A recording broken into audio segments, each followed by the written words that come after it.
We'll hear argument first this morning in Case 18-302, Ancu versus Brunetti. Mr. Stewart. Thank you, Mr. Chief Justice, and may it please the Court. The Lanham Act's ban on federal registration of scandalous trademarks is not a restriction on speech, but a valid condition on participation in a federal program. On its face, and as applied here, the provision is viewpoint neutral. The scandalous marks provision is one of many content-based criteria for federal trademark registration, and consideration of a mark's content is essential. Could you please tell me how you're defining scandalous mark? From your brief, I thought you were giving it a different definition than has been used by the agency for a while. Well, the adjectives that have sometimes been used as synonyms for scandalous by the agency are terms like shocking, disgraceful, offensive, and disreputable. If you use all those adjectives, you run head-on to TAM. I think one sense in which we have — I think this has always been at the core of the prohibition, but I think TAM has led us to focus more on limiting the scope of those adjectives. That is, on their face, those adjectives could encompass material that is offensive or shocking because of the outrageous views that it expresses. And we know from TAM that's viewpoint discrimination. That's viewpoint discrimination. It's not a valid basis for denial of federal registration of a trademark. So I think it has always been the PTO's focus, but from here on, I believe it will be the exclusive focus on marks that are shocking or offensive because of the mode of expression, not because of the ideas. How is that determined, that a substantial composite of the general public would find the mark shocking or offensive? I mean, if considering what's involved in this case, if you were to take a composite of, say, 20-year-olds, do you think that answer would be they would find it shocking? I think not. I think there are certainly some segments of society that are more likely to find particular marks shocking than others. The PTO, its initial determination was that this mark would be perceived by a substantial segment of the public as the equivalent of the profane past participle form of a well-known word of profanity, and perhaps the paradigmatic word of profanity in our language. So why are you using a subjective standard? Why not just something like obscene, vulgar, even profane? But once you get to shockingly offensive, you get to viewpoint. One way or another, it's always subjective. I can deal with a limiting principle that has its own substance, like obscenity. I would agree that if you just looked at the words like shocking and offensive on their face and gave them their ordinary meanings, that they could easily encompass material that was shocking because it expressed an outrageous point of view or a point of view that most members of Mr. Stewart, if you agree with that, I mean, what are we supposed to be doing here? Are we supposed to be looking at the statutory words? Are we supposed to be looking at the fuller standard that the Federal Circuit gave to explain those words? Or are we supposed to be looking just at your commitments as to what you're doing going forward? I mean, if you take the statutory words, they're very broad. They do include things that are offensive because of the ideas they express. So why isn't that just the end of the matter? And if Congress wants to pass a statute that's narrower, that's focused on vulgarity or profanity, then Congress can do that. I think typically the Court would attempt to construe a federal statute in a way that would render it constitutional rather than unconstitutional. And I think the scandalous marks provision is at the very least susceptible of a reading that would render it constitutional. If the focus is on profanity, vulgarity, and we're not just talking about words, we're also talking about images, that trademarks can include images as well as words. And if the scandalous marks provision were struck down, then applicants would be free to obtain registration of sexually explicit images. This is a facial challenge, right? That's correct. So it's not simply enough to determine that this particular trademark is scandalous, right? That's correct. Well, I didn't understand you in your brief to make much of an argument about that. Well, in part because if you accept the PTO's initial determination that this mark would be perceived as the equivalent of the past participle form of the paradigmatic profane word in our culture. Once you accept that, it's hard to see what would be covered if this is not. But we certainly agree with your point that it's a facial challenge. The question is whether it is susceptible of constitutional application. We think that Mr. Brunetti's mark was whether the provision itself is susceptible of constitutional application. Right, and this provision covers obscenity. It would cover obscenity. Now, so what would happen if we agreed with the respondents? Would the whole provision be struck down? The respondents might say that the provision on its face is so substantial that if the only legitimate applications were to obscene materials, the respondent might say it is so substantially overbroad on its face, covers so much more than that it can't be sustained even. So if the entire provision is struck down, the government would not be able to restrict trademarks that are obscene? The government could restrict, without regard to federal registration, the government could restrict the sale of goods in commerce on which were emblazoned obscene trademarks or the mailing of such goods. I think for that reason, to limit it in that fashion wouldn't really accomplish much. We agree that it should be limited so that it isn't viewpoint discriminatory, but to limit it to obscene words, both would render it a virtual nullity. And there's also no good reason that the standard for determining whether a particular mark can be placed on goods that are out in the public marketplace should be the same as the standard for determining whether the goods can be sent through the mail to a willing buyer. Let me just be a little more precise. If you lose this case, do you think the Trademark Office would be able to deny registration to marks on the grounds that they're obscene? Well, I think there are certainly ways if the court struck down the statute on its face on the ground that it was substantially overbroad, then no. I don't think that there is any other provision of the Trademark Act. And this is, as we established, this is a facial challenge. Right. Okay, so if you lose, then you would not be able to restrict trademarks on the ground that they're obscene. I think that's correct. And just so I could understand, you're asking us to narrow this statute to exactly what? To marks that are offensive, shocking to a substantial segment of the public because of their mode of expression, independent of any views that they may express. Suppose in the niche market that these goods are targeting, the word is mainstream. These goods, as I understand it, are meant to attract a particular market, and if we concentrate on that market, from their perception, the word is mainstream. I don't think that would be an appropriate means of proceeding, and let me explain why, if I may. If you look, for instance, at George Carlin's Filthy Words monologue, the monologue that was at issue in Pacifica, that's a paradigmatic example of profane, copyrightable expression. Now, our society has reached a good accommodation where people who find the Carlin monologue funny or thought-provoking can buy the CDs, they can buy the DVDs. When Carlin was alive, they could watch live performances. All that can be done without forcing the profanity upon anybody who finds it offensive. What is the standard that you're looking to at bottom? And this is framed by Justice Ginsburg's question. What is Congress's interest? Does it have an independent interest in not having the federal government associated with certain words? Or is it just an interest in following whatever the population thinks is offensive or scandalous or immoral at a particular point in time? It is Those are not necessarily the same. It is some of both, but with respect to the second interest, we would emphasize the interest is in protecting unwilling viewers from material that they find offensive. And the point I was making about the Carlin monologue is there are ways in which that can be made readily available to people who want to see it or who want to listen to it without forcing it upon others. Trademarks can't work that way because the whole point of a trademark is to serve as a source identifier. I don't see how the second interest is implicated much at all, because this word and all sorts of other words can be used in connection with the sale of goods.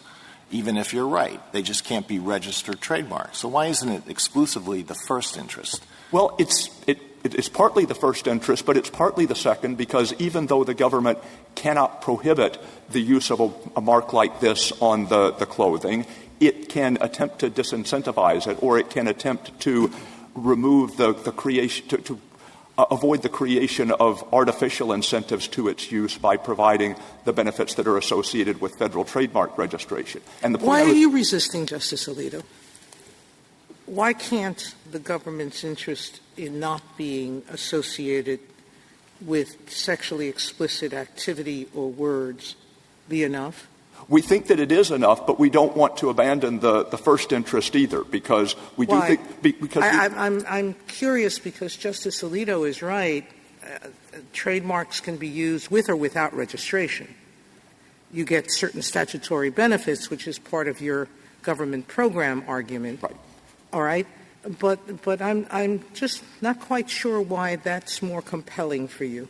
You're defending it in a way that suggests that I'm missing something. I wouldn't say that it's more compelling, but I would say that the government has an independent interest in protecting unwilling viewers to the extent possible from materials that they find. That falls prey to what Justice Alito said, which is now the government is moving with public morals rather than with freedom of speech and the idea that morals can and should change. Well, we do have, in a traditional subsidy program, for instance, if the government was handing out grants for aspiring artists, grants to help them create art, the government obviously couldn't prohibit artists from creating vulgar, profane art that a substantial segment of the population would find offensive, but it might still have an interest in encouraging the creation of art that would be accessible and welcome to all segments of the community, including to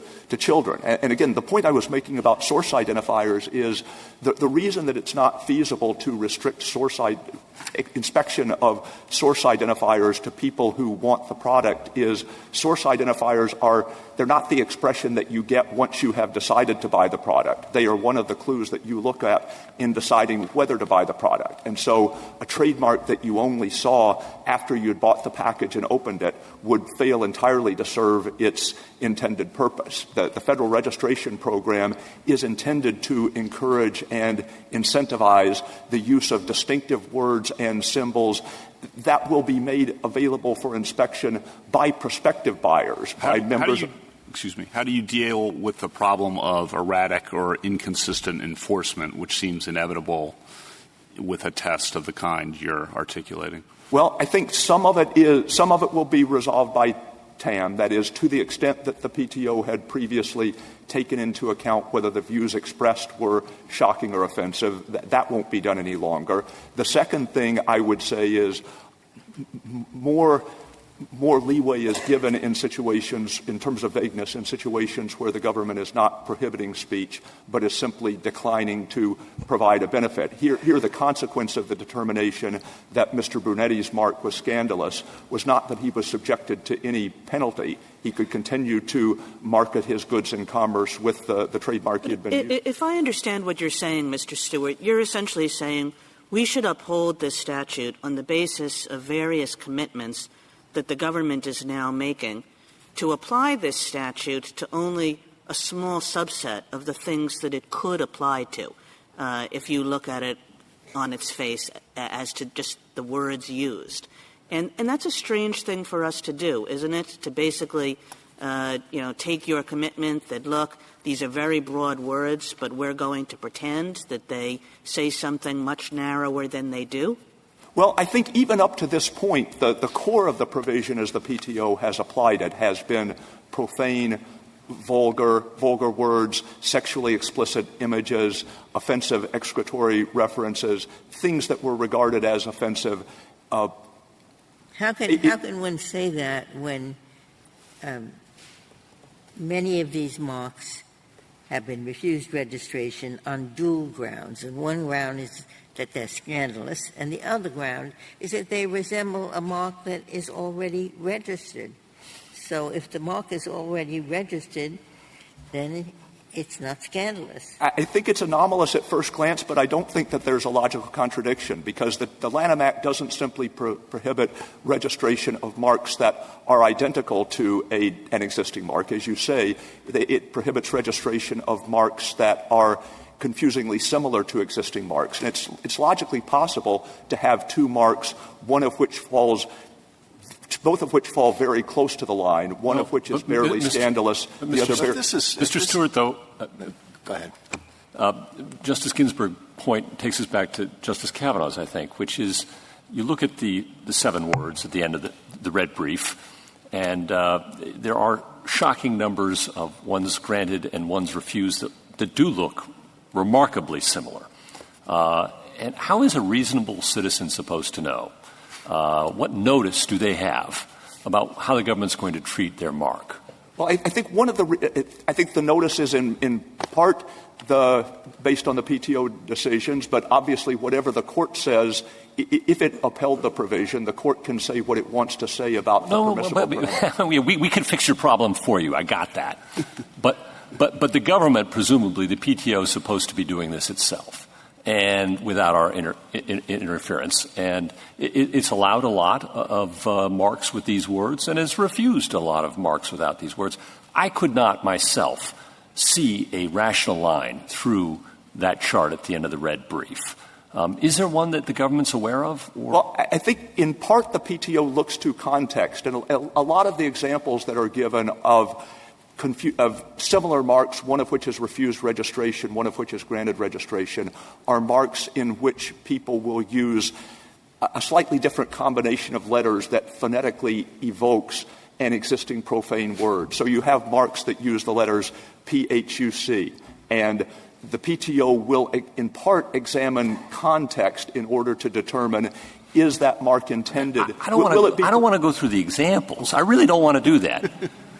But I could come up with several that are granted, that have phonetics along the lines you've described, and a couple that have been denied. And what's the rational line? How is a person who wants to get a mark supposed to tell what the PTO is going to do? Is it a flip of the coin? I guess the two things I would say are, first, the PTO looks to context. And so if a phonetic word like the one I've described appears in a sentence or in a phrase in which the profane word would commonly appear, the PTO is more likely to conclude that a substantial segment of the public will regard that as the equivalent of the profane mark because it is being used in the way that the profane mark is often used. If this is held to be unconstitutional, what is going to happen with whatever list of really dirty words still exists and all of their variations? There's going to be a mad scramble by people to register these marks, and the ones who get there first are going to have exclusive. They're not unlimited. There's going to be those who get there first are going to be the ones who have these. I mean, there are other barriers to trademark registration. That is, it's not the case that any non-scandalous word could be trademarked. It has to be the sort of word or the sort of phrase, if it's verbal, that consumers would perceive as identifying the source. And so short phrases or slogans are often refused registration on the grounds that they would be seen by consumers as communicating a thought, not as identifying the source of goods. And there is also the requirement that people who want to register their trademarks be using the mark in commerce. A person can't simply register a mark and sit back and wait for people to pay license fees in order to people who want to actually use it in commerce to pay license fees. It is a prerequisite that they be using the mark in commerce. So there are some limitations. But, yes, you would think the natural result of allowing these marks to be registered is that there would be an increased flow of registration applications. And, again, this is not just for words. This is for visual depictions that are intended to signify the source of a product. What about racial slurs? I think in general, racial slurs are taken off the table by TAM because it is Because I've looked into a little, and there are certain ones that have exactly the same physiological effect on a person as the word we're using here, and there is a physiological effect. There is it's stored in a different place in the brain, It leads to retention of the word. There are lots of physiological effects with a very few words. It's not too hard to think of a racial slur that has exactly the same effect. Agreed. I think there is one racial slur in particular that would be a close call even under our basic framework of you can't deny registration based on the views expressed, but you can deny it based on the mode of expression. You could say this particular racial slur is considered uniquely offensive even as compared to other racist speech, and therefore it could be denied registration on the ground that it was an impermissible mode of expressing a racist thought. On the other hand, you could argue at bottom, the reason that this slur is regarded as so offensive is that it has historically been linked to virulent racist attitudes, and for that reason it all comes down to viewpoint. We think that would be an authentically close case even under the framework that we've established. But again, there's no sense in which the mark that is at issue here could be considered offensive because of any view it is expressed. Really the argument on the other side is more it isn't offensive at all, not it is offensive because it is perceived as communicating a particular message. What about Mr. Brunetti's argument that the use of the word expresses a viewpoint precisely because of its offensiveness? You know, it's edgy, it expresses a nonconformist attitude, all of that.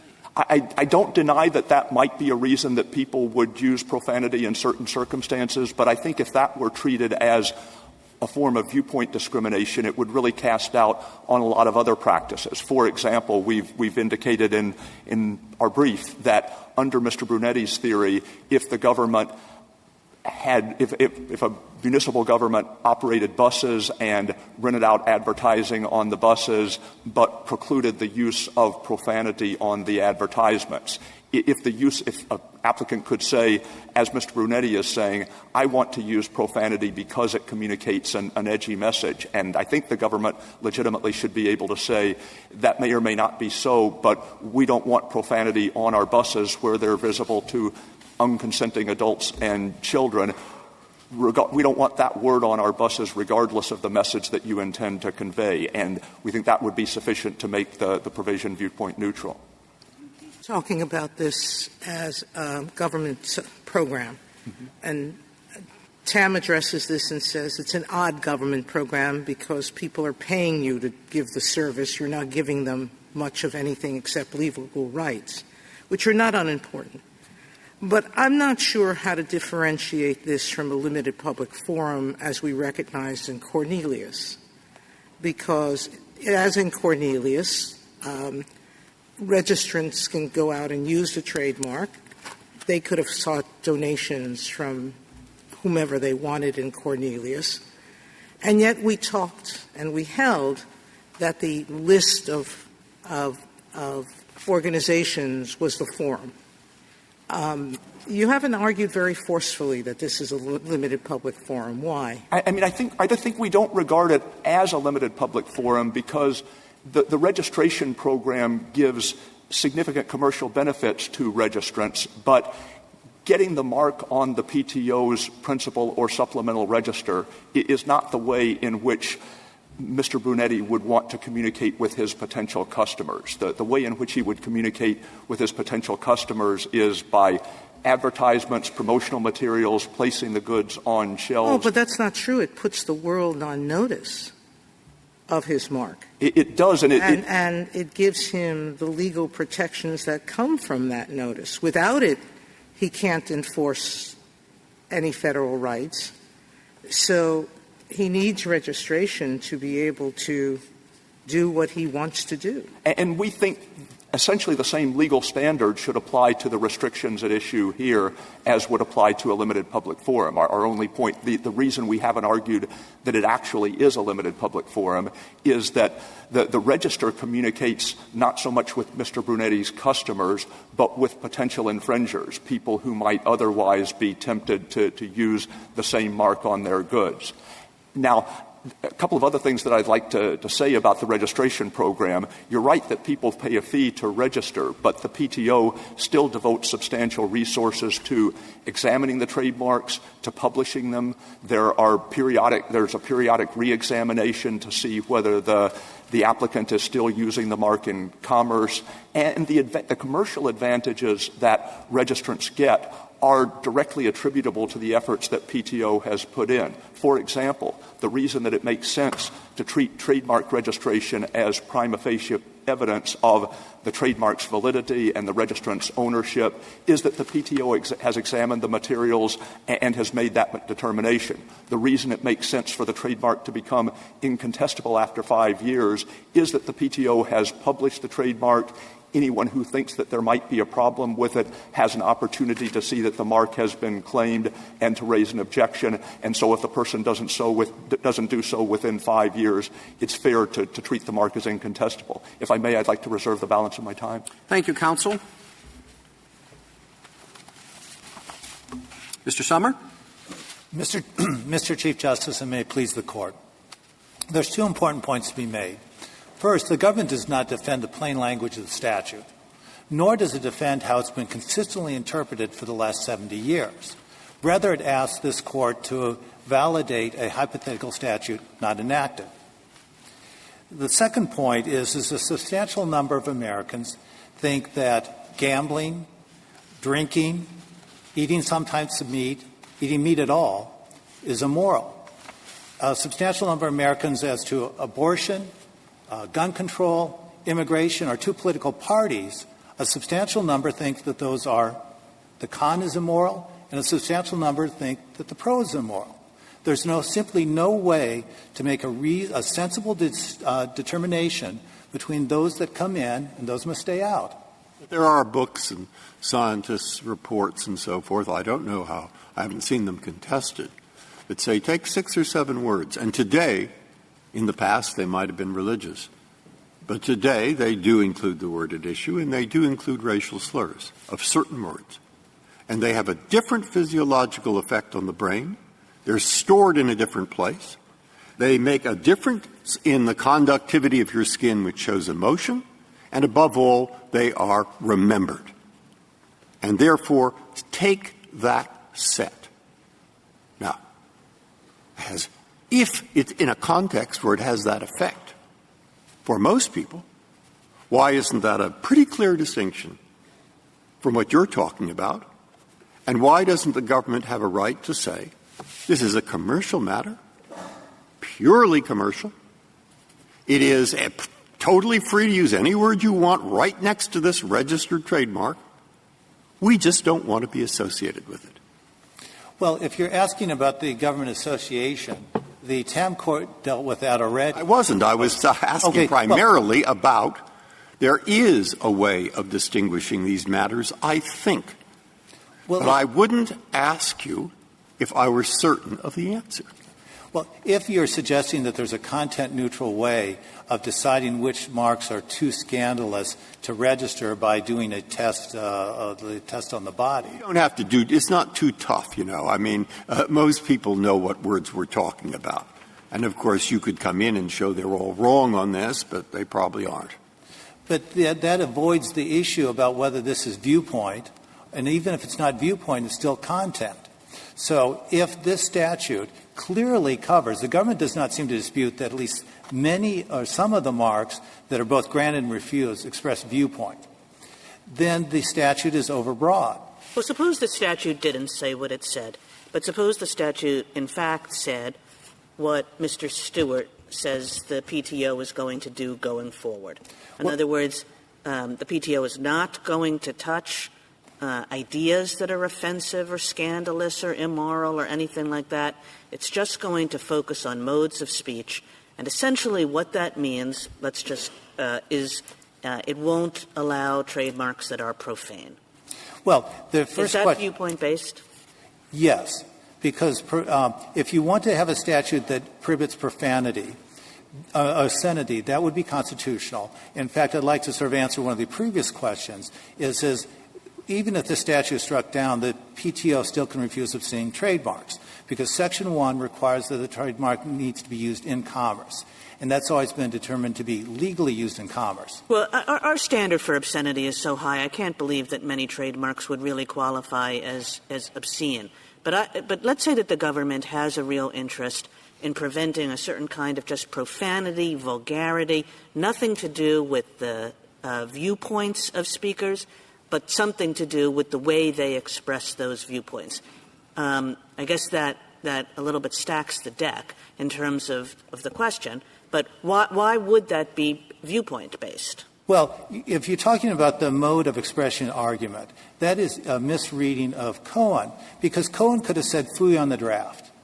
And that's what the government says he should have done, and if he said something else, he should have been arrested and his conviction should have been affirmed. But we know his conviction was reversed. So the mode of expression argument is incorrect. Well, Cohen rejected it in that context where somebody was being punished for saying the words. But is it exactly the same here? I think so. The government is not saying you can't use this phrase, this word. We just won't register it.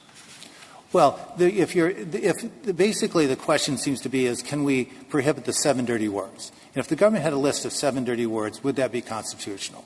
And the answer is it would be not for 2 reasons. First, because you've seen in the brief some marks that have the F word and racism and cancer. Those clearly express viewpoints.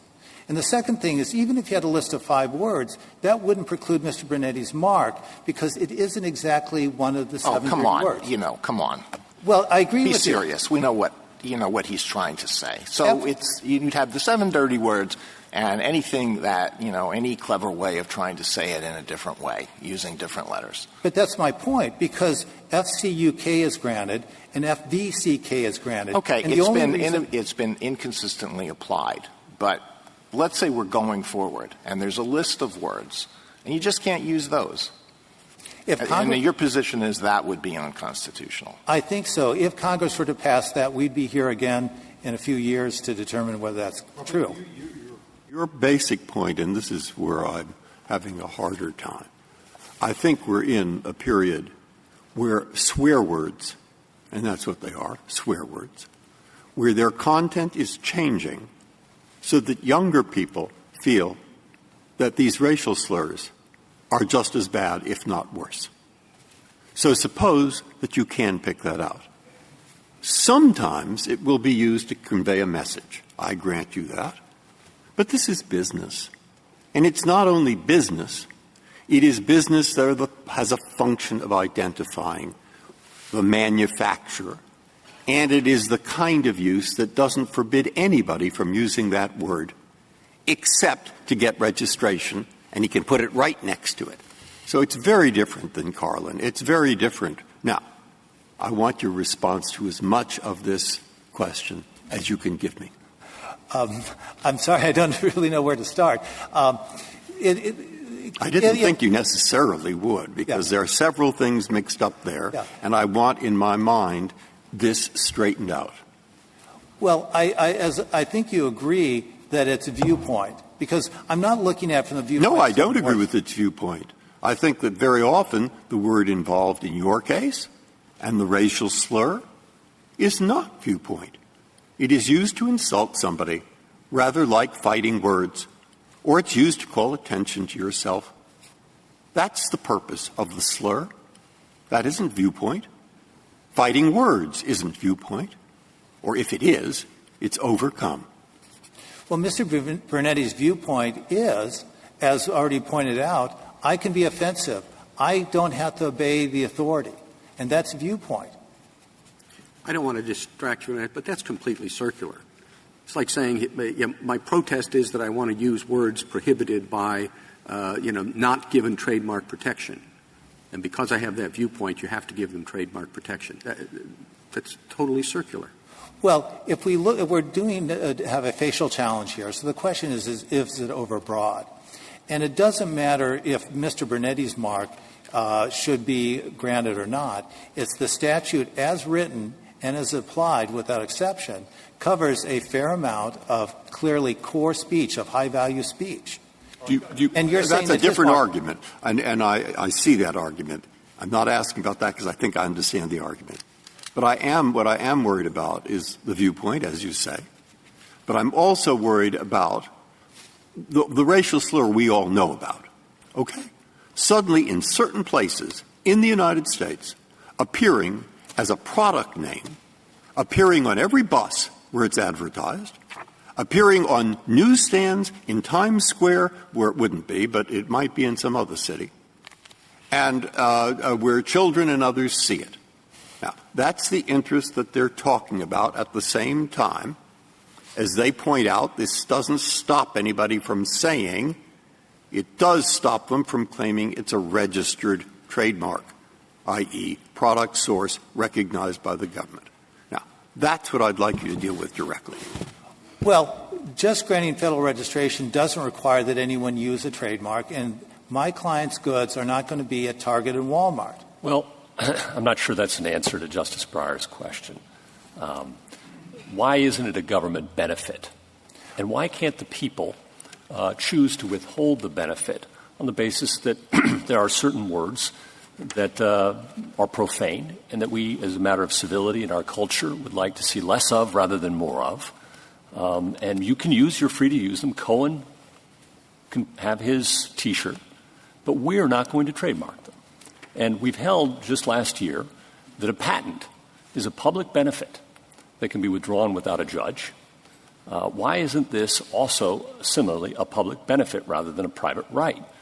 Well, I would respond with 44 Liquor Mart, because the government doesn't have to grant the benefit. For example, the government doesn't have to have a fire department. But it can't go to a church and say, we're not going to protect your church unless you drop your Santeria beliefs, because we find that offensive. And I think that's a good analogy. That's viewpoint. Why is it that the government can't say, as it does with every registration system, you can register your marriage, but we don't permit people to declare their love in their marriage license. We just ask for their name, their address, who are the witnesses, and where the marriage happened. The same things with a deed to a house. We don't permit you to have commercial advertisements in that deed telling people how wonderful your house is. We meets and bounds. The day of the purchase price, and that's it. So why can't the government, just like with a patent, say, we will give you this benefit to these things, but not to others? Well, and we don't want profane words, no matter how you use them. Well, I think whether it's pro or con, any idea, we don't want vulgar, profane, sexually explicit, or other words. Now, we've got a separate problem with the lack of consistent application by the government. We'll put that aside. But let's deal with the basic question. Why can't the government say, no, we're not going to give you space on our public registry for words that we find are not acceptable? Well, I think you've explained why it's not a public forum. It's not a forum at all.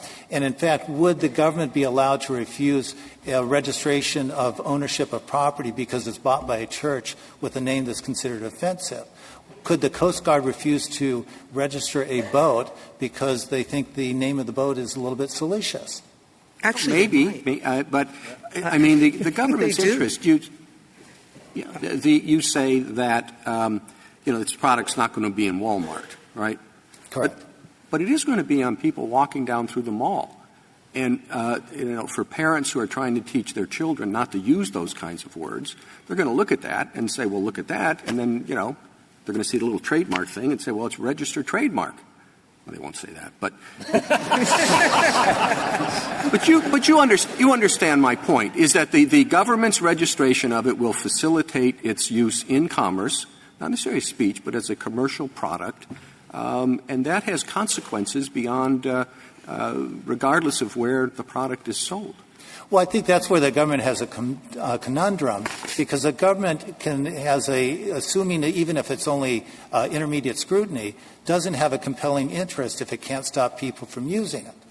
And so Mr. Brunetti can still use his mark, regardless of whether it's registered I know, or not. but the whole point is that the federal registration increases the exposure. You're going to have more commercial the theory anyway is you're going to have more commercial opportunities and markets, and if you are under the federal registration system. I mean, that's the government's argument. You can do whatever you want with it. You're just not going to get the benefit of the government's participation in promotion of vulgarity. Well, that gets back to why the statute was unconstitutional from the beginning, because the legislative intent shows that Congress recognized it couldn't prohibit use of vulgar marks, but the legislative history says that, well, we can deny registration, and that will prevent them from using it. What is your answer to Justice Breyer's comment that insulting someone is not a viewpoint? Well, I would agree that all the traditional exceptions to the free speech, such as fighting words, is not expressing a viewpoint. But as to insulting someone being viewpoint, you decided that unanimously in Tam. Tam was a word, they were using a word that doesn't have, for whatever reasons, it doesn't have this tremendous retentive power that would lead someone to try as quickly as possible to get his brand registered with that name in order to grab attention. And there are such people. And that is not a word in Tam. That is not that kind of a word. It was used ironically. It was used ironically for perhaps a politically oriented purpose. I don't know that I've just articulated much of a distinction. Well, but there may be something there, and I again want to hear your response. Well, since Tam, the Trademark Office has taken the position that it cannot refuse any racial slur, and in fact is approving them. But even before Tam, there were variations on that racial slur registered. What about Mr. Stewart's comment about public buses ad space that he says would not be able to be regulated if you were to prevail here? Well, I guess I hope this isn't too flippant, but you have considered whether to grant cert on that question. But I don't think that profanity always expresses a viewpoint. In a trademark When does context, it not? Well, fleeting explicatives, and I think when it's used without any relevance to the subject matter, such as in high school speech. And, of course, there still can be — Some of us would say that a vulgar word with relationship to selling clothes is sort of irrelevant. Well, it's not irrelevant because, as Justice Ginsburg pointed out, the audience that Mr. Brunetti is appealing to is young men who want to be rebels. And this is how they do it. Well, that may be the audience he's targeting, but that's not the only audience he reaches. Agreed. Well, I mean, but that sort of gets to the government interest in whether or not it wants to be associated with facilitating this type of vulgarity, which reaches the whole — I mean, I guess you would say the whole point is to reach beyond the targeted audience to offend people.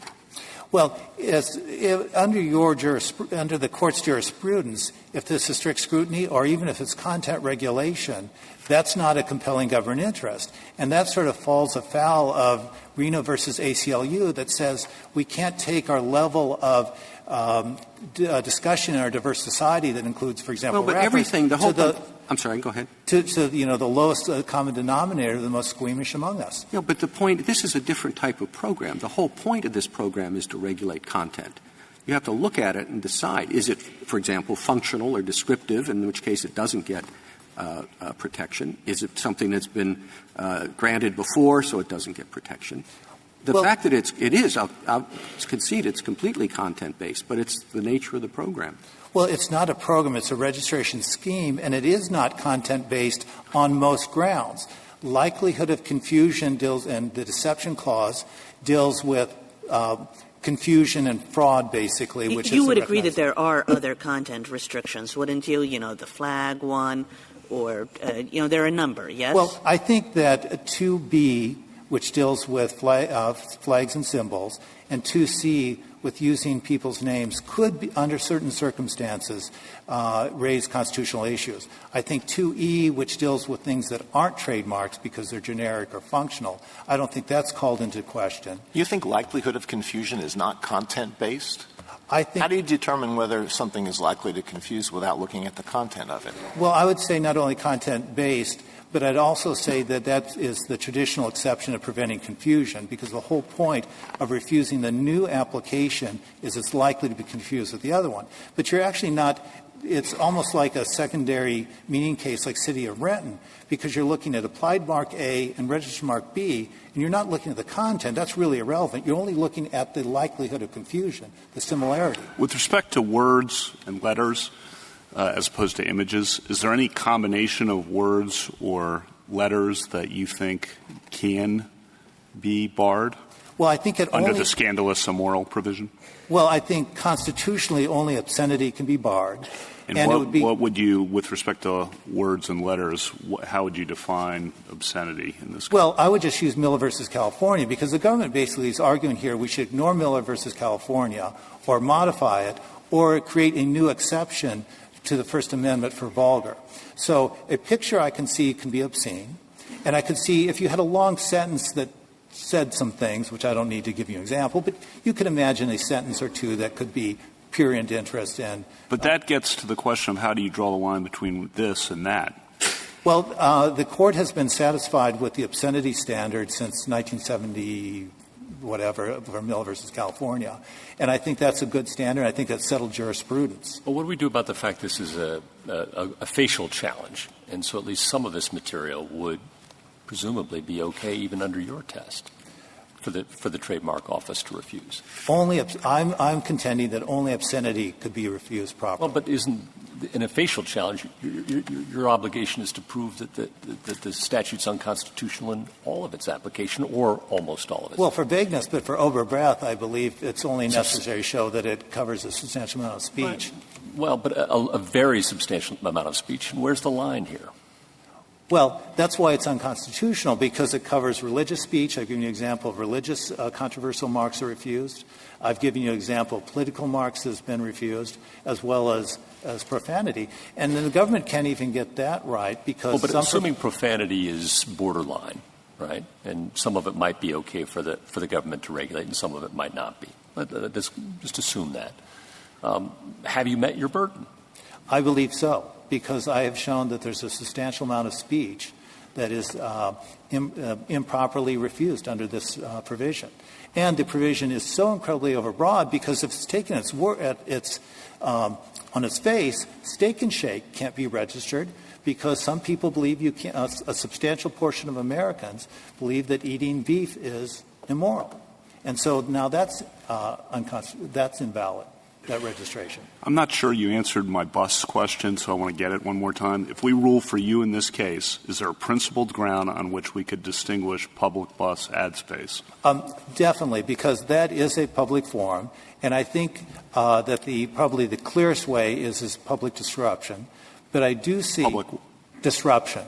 Because people see a word and all of a sudden can't handle themselves? I don't understand that. And there's also a case that involves where bus affirming standards for taking ads because the purpose of the bus program is revenue. And I think it's from Massachusetts, but I can't remember the name of the case. Can you explain the disruption point more? Well, I'm not sure, at least in the high school context, like Bethel School, I think that there is disruption. On a public bus, how would this? Okay, I guess I'll withdraw that. I think that might be hard to draw a line there.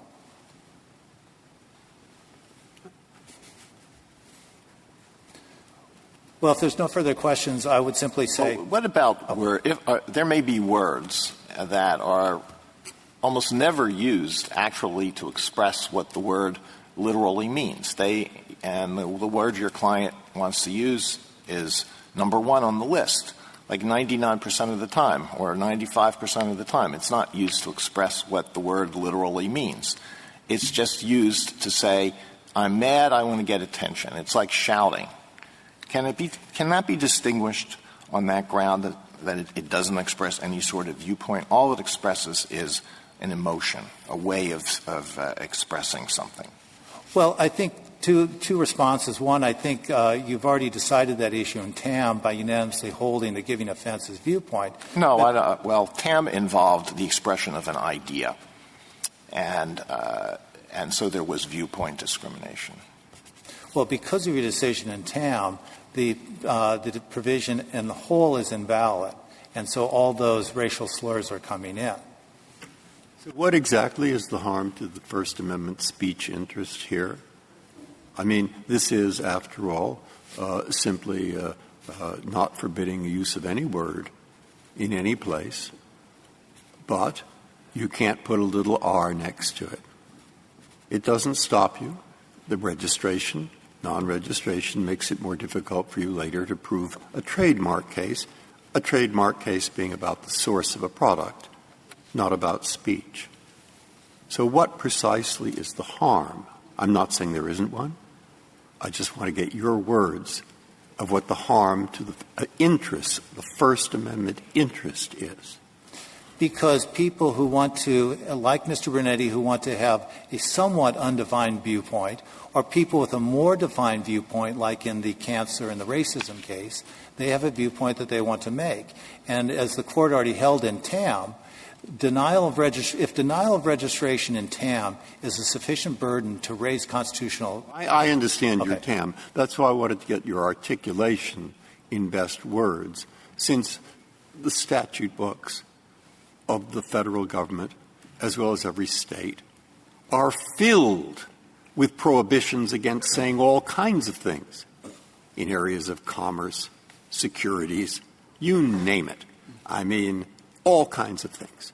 So what I want your words for is to distinguish this case in terms of harm to First Amendment interest. All I want is your phrase on that.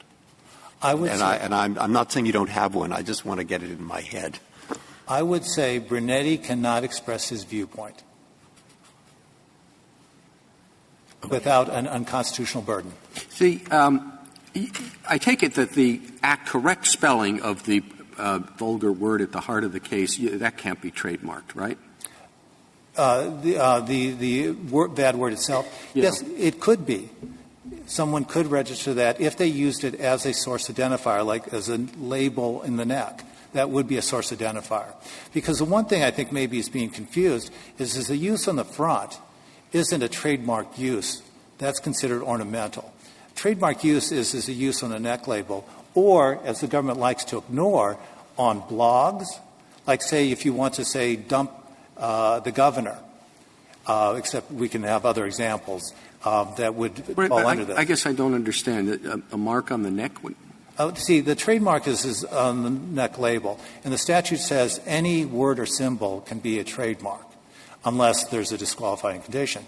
But trademarks also are more than just the neck label, because people use it for political parties, for charitable groups, for providing information about candidates for public offices. This is not, trademarks and service marks are not purely commercial anymore. They were back when Paul Revere put his name on silverware. But if it was nowadays, Paul Revere would say, I write for freedom, and that would be viewpoint. Well, if the Court has no further questions, the government doesn't dispute, I think, that some marks are viewpoint. It doesn't dispute that it's content regulation. And the government does not dispute the statute doesn't survive strict scrutiny. And therefore, I submit the statute is facially unconstitutional. You're conceding to the Chief Justice that anyone who uses the words on goods to sell them can use any profane word and register it. Well, there's two questions there. Can they use it? Because all the words about descriptive use, non-trademark use apply. So people can use let's say someone has the word apple registered for clothing, but someone else could use an apple on the front of the clothing. And so that's non-trademark use. And so all those rules But the word that the Chief asked you about, you say can be registered. I believe if it's on the neck. Yes, I believe so. I think I understand your difference, but... All right. Thank you. Thank you, counsel. 4 minutes, Mr. Stewart. Thank you, Mr. Chief Justice. I'd like to make one factual clarification and then 3 quick legal points. First, as to the PTO's current practice with respect to racial slurs. In general, the PTO views TAM as prohibiting a denial of registration for racial slurs. But with respect to the single most offensive racial slur, the PTO is currently holding in abeyance applications that incorporate that word, pending this Court's decision to leave open the possibility that that word might be viewed as scandalous. Second, with respect to Cohen simply illustrates the difference between a prohibition on speech and on content-based restrictions on speech that are used to prohibit and content-based criteria for government benefits. The reason that the law in Cohen was held to be invalid was that it entirely prohibited the use of the word in a public space. Here we're not doing that. The second thing I wanted to say, and this follows up on questions from the Chief Justice and Justice Alito, that content-based distinctions are really ubiquitous in the registration program. We look to see whether marks are descriptive, whether they're generic, whether they're confusingly similar to existing marks, and often the words that we find to be descriptive, generic, confusingly similar are incorporated into what could be viewed as messages. And in response to any allegation of viewpoint discrimination, we would say we're not denying registration because it is being used to convey this message. We're denying registration because it is descriptive, generic, et cetera. And we simply want to be able to follow the same approach with respect to profanity. Profane words can be used as part of a larger message, but we're not denying registration because of the message. It's because of the profanity. And the last thing I'd say about whether it matters, obviously the reason Mr. Brunetti cares about this enough to apply for trademark registration and appeal to the Federal Circuit is that he believes that federal registration will convey commercial advantages. And within the context of a program that is intended to facilitate and strengthen trademarks, Congress can legitimately decide that it wants to disincentivize the use of trademarks that substantial numbers of people would find offensive and to disassociate the government from those trademarks. Thank you. Thank you, counsel. Case is submitted.